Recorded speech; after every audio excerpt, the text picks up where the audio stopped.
The Chinese economy is growing at 4.7% in the second quarter, which means a 5% economic growth in the first half.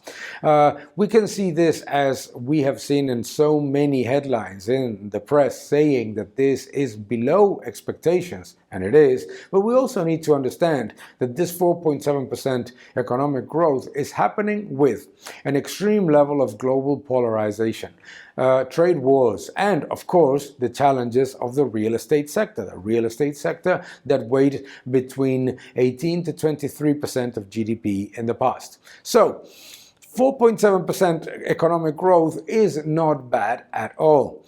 Obviously, there can be challenges, but if we look at the unaggregated data and if we look at all of the different elements of the services sector, the manufacturing sector, profits, etc., they justify a level of growth that moves between 4 to 4.5%.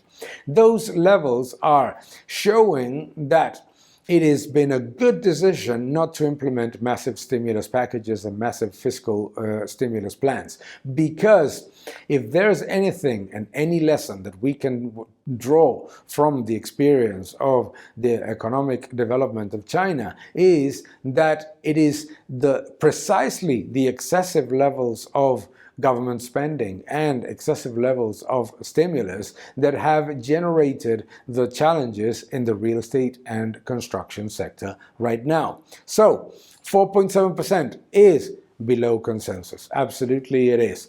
But it is perfectly consistent with all the other disaggregated figures that come from independent and from companies themselves, from independent bodies and companies themselves. It is also important to understand that this coming with the trade war, with an enormous level of polarization globally, and also with the challenges of the real estate sector.